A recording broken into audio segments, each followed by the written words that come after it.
Amigos y amigas, bienvenidos a su noticiero Iberoamérica al Día. Me da muchísimo gusto saludarlos en esta emisión de jueves 26 de octubre, nuestra última emisión de la semana y una muy especial.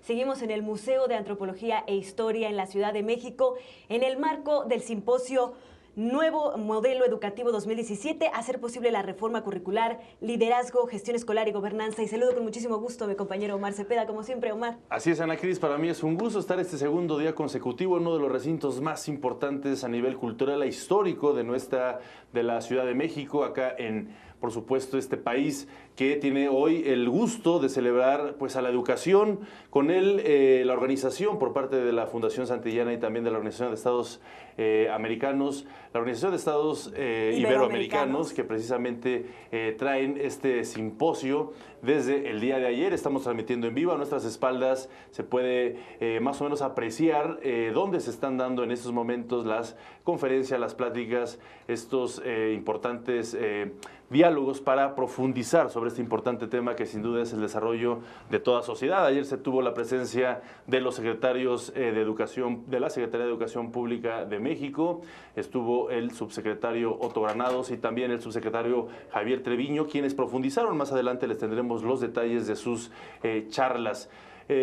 Vamos ahora, por supuesto, a iniciar este informativo y, por supuesto, vamos a hacer un breve recuento de las últimas 24 horas y de las noticias más importantes. Sin duda alguna, lo que más nos ha causado impresión es la crisis que se está viviendo allá en Cataluña.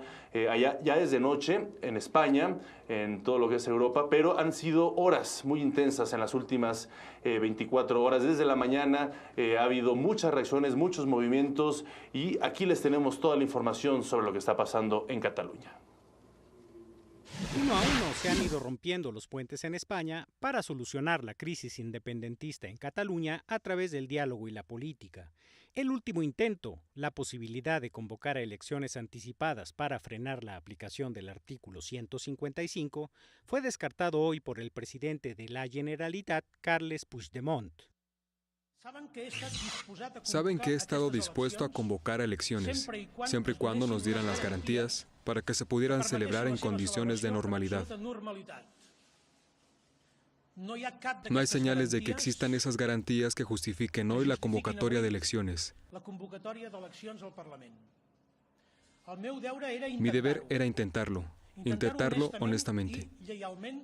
Básicamente para evitar el impacto sobre nuestras instituciones de la aplicación del artículo 155, tal y como lo ha aprobado el Consejo de Ministros y como probablemente lo aprobará el Senado. El presidente calificó la activación del 155 como una decisión ilegal, abusiva e injusta y dejó en manos del Parlamento catalán la respuesta a su aplicación. Mientras tanto, en la sede del Senado daba inicio el debate sobre el 155. Soraya Sáenz de Santamaría, vicepresidenta del Gobierno de España, consideró que aplicar esta medida es una obligación legal y democrática para salvar a Cataluña de lo que llamó deriva independentista. El procedimiento del artículo 155 no se ha planteado, como afirman algunos, como el principio de un nuevo centralismo político, sino como el principio del fin de una reiterada desobediencia a la ley, al interés general y al uso del autogobierno en contra de la propia autonomía. Se trata de proteger el autogobierno de Cataluña frente al desgobierno de los independentistas. ¿O creen ustedes que lo que estamos viendo en estos días puede calificarse de otra manera que no sea desgobierno? En esta sesión no hubo quien defendiera la posición de los independentistas después de que no se permitiera la participación de Ferran Mascarell, quien fue designado por el gobierno catalán como su representante. Una hora después comenzó el debate en el Congreso catalán para definir la ruta que seguirá la región autonómica. Javier García Albiol, líder del PP en Cataluña, Inés Arrimadas de Ciudadanos y Miquel Iceta del Partido Socialista Catalán arreciaron sus críticas en contra de Carles Puigdemont y el separatismo y pidieron una convocatoria adelantada a elecciones para salir de este atolladero. En el otro extremo se situó Ana Gabriel, diputada del Partido Separatista de Izquierda Radical, la CUP, quien advirtió que detrás de la aplicación del 155 se esconde la sed de venganza y humillación en contra del independentismo y todo un país. Mientras tanto, el Poder Judicial rechazó la batería de acciones legales que presentó el bloque independentista para detener la aplicación del artículo 155. El Tribunal Supremo desestimó la petición de la Generalitat que pedía suspender el acuerdo tomado por el Consejo de Ministros el pasado fin de semana, en el que solicita al Senado activar esta medida. Por su parte, el Tribunal Constitucional rechazó los recursos de amparo presentados por los partidos separatistas Esquerra República de Cataluña y PDeCAT para suspender la tramitación del artículo 155 en el Senado.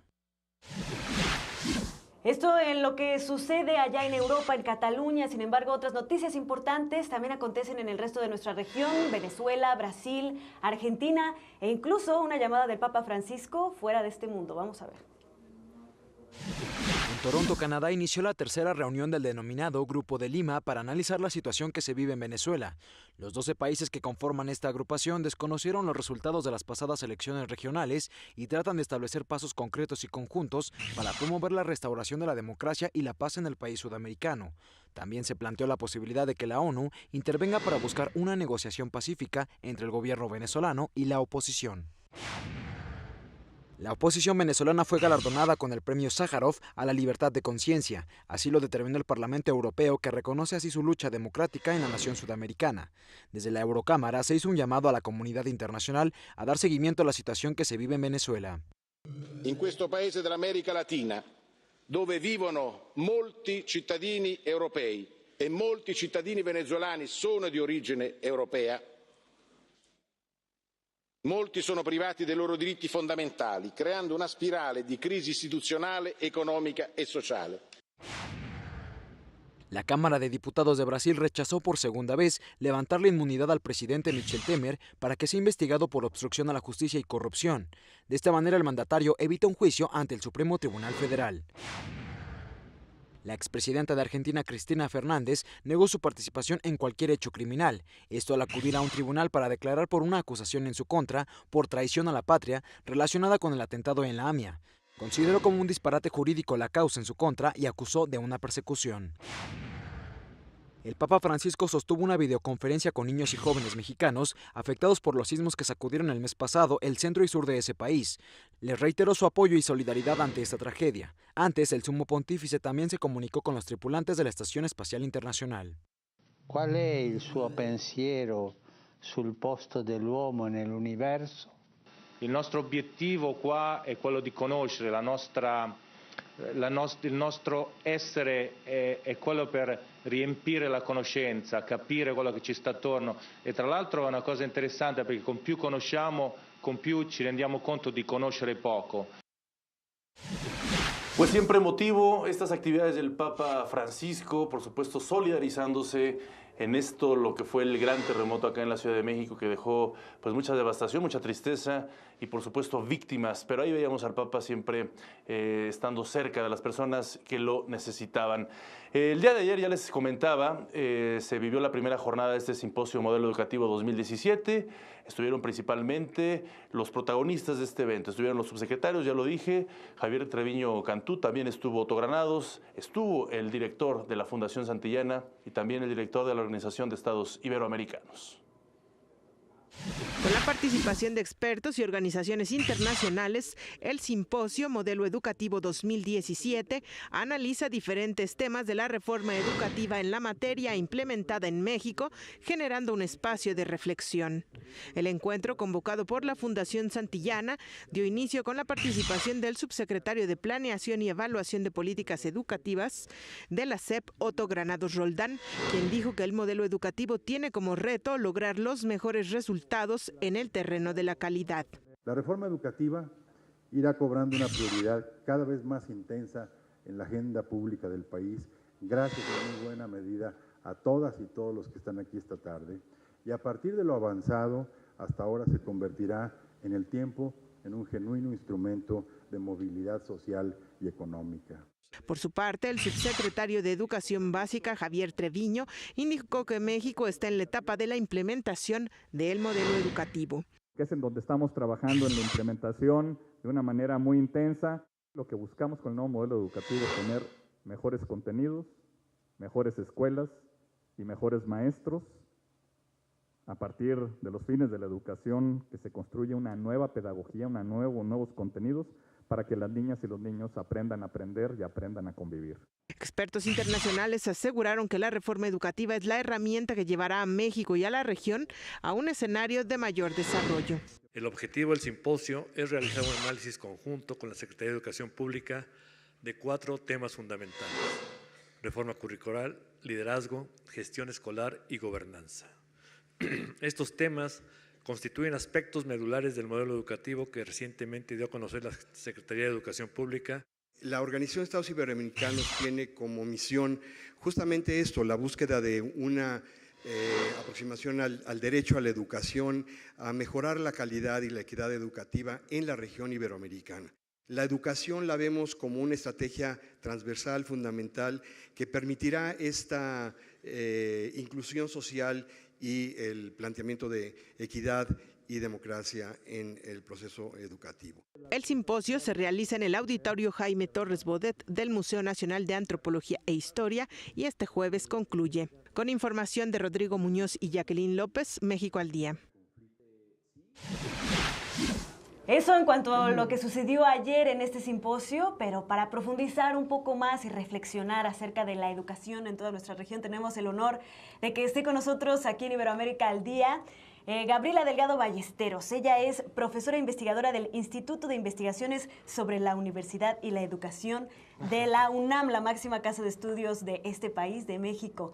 Profesora, muchísimas gracias por estar aquí con nosotros. No, gracias a ustedes por invitarme, Omar, Ana Cristina. Bienvenida, gracias, es un placer para nosotros. Cuéntenos un poco sobre la educación en Iberoamérica. ¿Qué es lo que venimos a discutir? ¿En qué estado está la educación en nuestra región?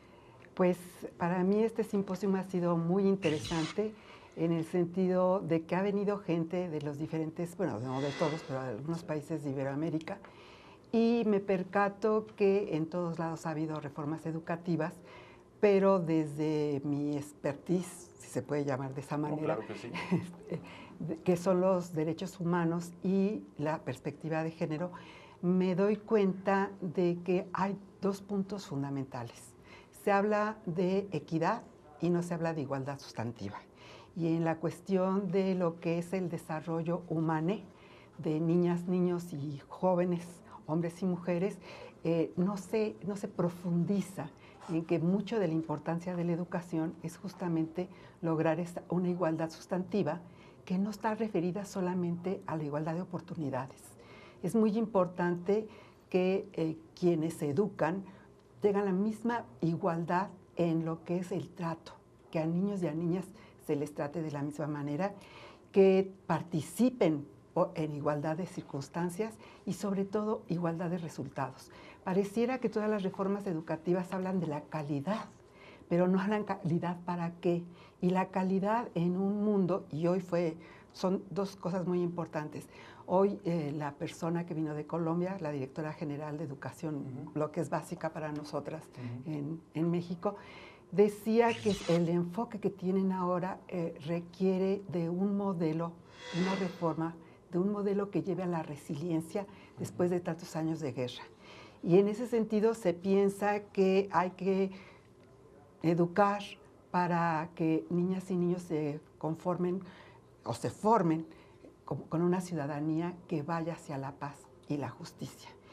Y la paz y la justicia inicia cuando se toma en cuenta de la misma manera a los niños y a las niñas.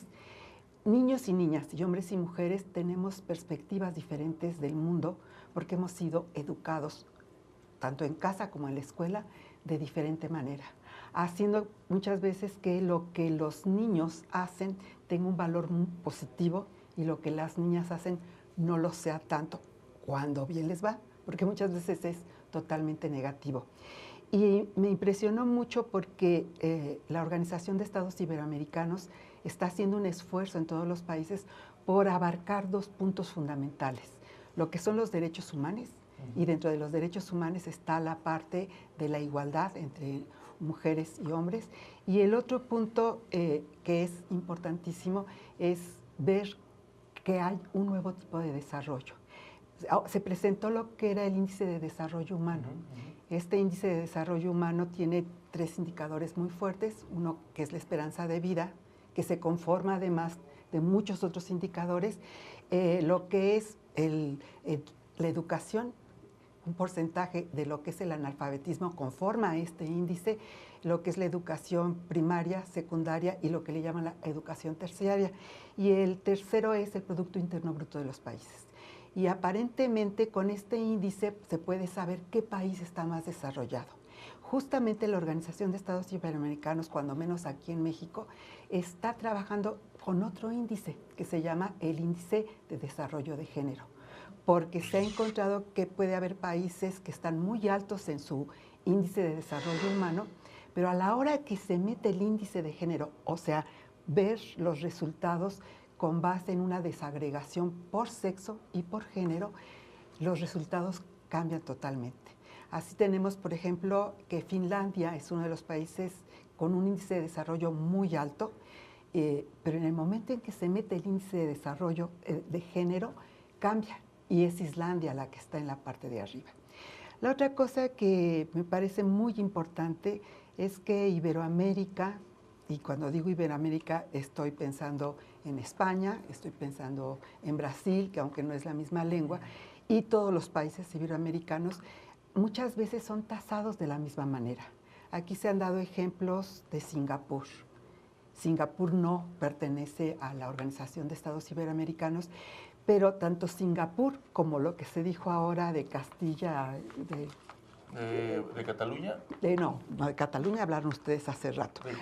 Es que vinieron en España. En España se dividen por regiones. Sí, y se habló de Castilla y La Mancha. De Castilla y La Mancha. Entonces, cuando dan los resultados de regiones en donde la población es totalmente diferente, no es lo mismo de tener cientos de millones de infantes en la escuela, ni poblaciones dispersas como en nuestro caso México, donde las escuelas unitarias están en las zonas más alejadas. Uno tiene que caminar días enteros, ir en burro, cuando hay burro, y de repente hacer esas comparaciones sin tomar en cuenta la diversidad. Y cuando hablo de diversidad me estoy refiriendo no solamente a la orografía y a la hidrografía del país, sino hasta la multiculturalidad que hay. En nuestro país tenemos muchísimos grupos étnicos. Esto lo planteó claramente también Colombia, en donde habla de que ellos no solamente tienen grupos indígenas, sino afrodescendientes. También en México lo hay. Entonces, si nosotras, cuando digo nosotras, no estoy excluyendo a Omar, nosotras las personas, tomamos en cuenta que la condición de género, o sea, las condiciones que nos han hecho ser hombres y mujeres diferentes, pero igualmente valiosos, no se cruzan con otras variables como es la etnia, como es la clase social, como es la edad. Se habló aquí también, y es impresionante porque esto lo dijo una persona que viene de UNESCO, que aparentemente hay un análisis pues, raro en el sentido de que se cree que los directores, que son los líderes escolares, según lo que plantean aquí el seminario, hay más mujeres que hombres y que las mujeres nos quejamos de que no hay equidad en ese sentido. Pero lo impresionante es que hacen una aseveración sin tomar en cuenta que el mayor porcentaje de la docencia está hecha por mujeres. Doctora, me gustaría preguntarle también, ya concluyendo, uno de los problemas que tiene que ver mucho con la desigualdad es la deserción escolar. ¿Cómo estamos, en primer lugar, en ese sentido en la región, en Iberoamérica? La deserción escolar, por supuesto, es una generadora de problemas porque se trunca, ¿no?, el desarrollo de una persona. ¿Qué tanto, cómo estamos y cómo poder revertir ese problema? A mí me parece muy importante la pregunta, Omar, porque aquí en este simposio se ha hablado de lo público y lo privado.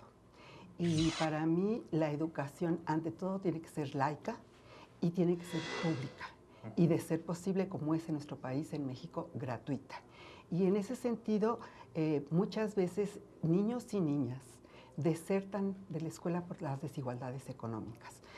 Ya en un país donde las diferencias, las desigualdades, las brechas entre las personas son muy fuertes. Entonces ya una familia no vive con el salario de un trabajador. tiene que trabajar la madre y muchas veces se obliga, desgraciadamente, a los niños y a las niñas a salirse de la escuela porque son mano de obra para el sustento familiar. Aquí lo chistoso es esto. Resulta que quienes menos desertan son las niñas, quienes más, y en todo Iberoamérica, y las niñas tienen las mejores calificaciones o aprovechamiento escolar. Sin embargo, cada paso de un nivel educativo al otro, digamos de primaria a secundaria, de secundaria a la educación terciaria o bachillerato. Se va revirtiendo esta situación. Se va revirtiendo la situación. Pues este tema sin duda nos daría para platicar, doctora. Desafortunadamente el tiempo nos come en la televisión. Tiempo en todos lados nos come. Pero le agradecemos mucho, la invitamos a que en otra ocasión reflexionemos más sobre este tema tan importante. Yo encantada. Y pues le agradecemos mucho que haya estado con nosotros. A ustedes, Ana Cristina, a Televisión Educativa, Omar. Al contrario, muchísimas gracias a usted y por supuesto esta es su casa. Y bueno, vamos a ver un poco de lo que sucedió esta mañana. Ya nos contaba un poco la doctora, pero vamos a ver más de lo que sucedió esta mañana en el simposio.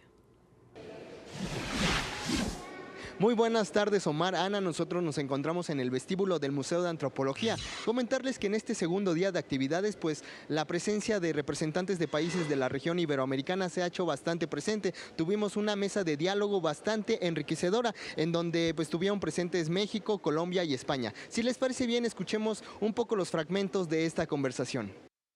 Nosotros, cuando hablamos de liderazgo horizontal y participativo y democrático, es decir, todas las personas de la organización son líderes, no solamente el consejero de Educación o las autoridades de la Consejería de Educación. Nosotros hemos decidido ya desde hace mucho tiempo que el mejor método para obtener información es la evaluación. Por supuesto, una evaluación enfocada a la mejora. Hemos decidido que la evaluación es una necesidad y arbitramos los recursos precisamente para llevarla a cabo, de manera que participamos en evaluaciones internacionales. El sueño de mi país y el sueño de los 8 millones de niños, niñas, adolescentes y jóvenes que hoy tenemos en educación preescolar, básica y media, es tener un país en paz. Y para eso el Ministerio de Educación Nacional le apoya todas las acciones hacia Colombia la mejor educada en el 2025. Tenemos un gran norte y es mejorar los aprendizajes de todos. Aquí está la inclusión de todos los niños, niñas, adolescentes y jóvenes en las competencias básicas, pero también como grandes ciudadanos de un nuevo país. Y ahí repito, teniendo a la educación como un vehículo para construir la paz. Omar, Ana, comentarles por último que todos los asistentes y ponentes en este segundo día del simposio han coincidido en un solo punto, que el modelo educativo sea un punto de partida para que el desarrollo de México sea mucho mejor en un futuro cercano. Hasta aquí mi reporte, regresamos con ustedes. Todo esto se vivió esta mañana, por supuesto continúan las actividades en este momento en vivo detrás de nosotros. También ayer tuvimos la oportunidad de platicar con el doctor Luis Miguel Martínez. Él es director de la Escuela Nacional de Profesionalización Gubernamental del Instituto Nacional de Administración Pública, una importante área que ofrece, por supuesto, muchos diplomados, cursos fundamentales en México. Nos habla él de la reforma educativa en nuestro país.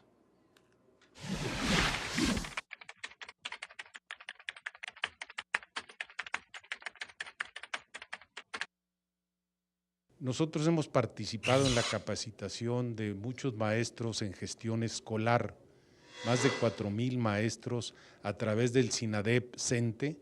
Hemos capacitado en línea a los maestros para la administración escolar. Acuérdense que el maestro está preparado para ser maestro, impartir clase, pero muchas veces al lograr un puesto de director se enfrenta a problemas administrativos que hay que preparar. Además del liderazgo como maestro, tiene que preparar y enfrentarse a problemas educativos.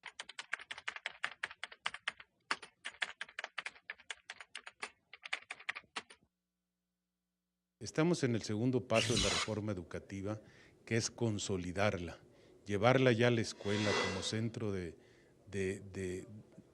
quien gira la reforma educativa a través de los alumnos, padres de familia y maestros.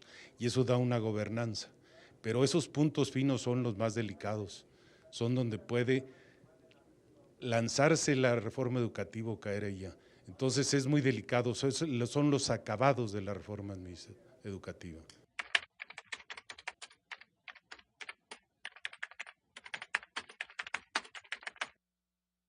Se les dota de capacidades y habilidades que el maestro no tiene en la administración escolar.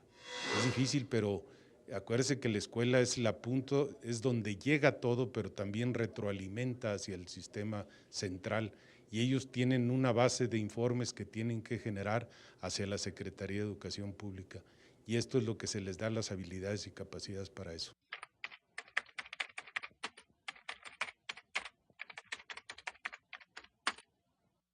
Bueno, lo que nosotros pretendemos es dar la capacitación, más allá también del servicio profesional docente, que los maestros estén enterados, en línea, a distancia, pues su capacitación, que les tratara de llegar a todo el país, ¿no? Y complementar su vocación y su capacidad normativa y pedagógica y didáctica, nosotros desde el otro punto de vista, la capacidad de habilidades y capacidades de los maestros hacia la escuela, que es el centro de la atención de la reforma educativa.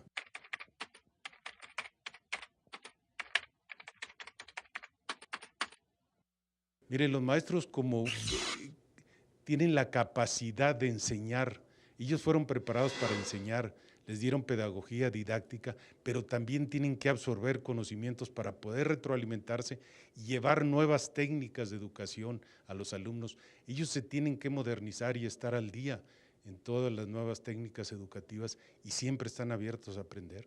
No sabe cómo saben los maestros aprender. Ahora les presentamos una cápsula de parte de la Secretaría General Iberoamericana y su campaña Diferentemente Iguales sobre el trabajo que realiza esta organización para unir a la región.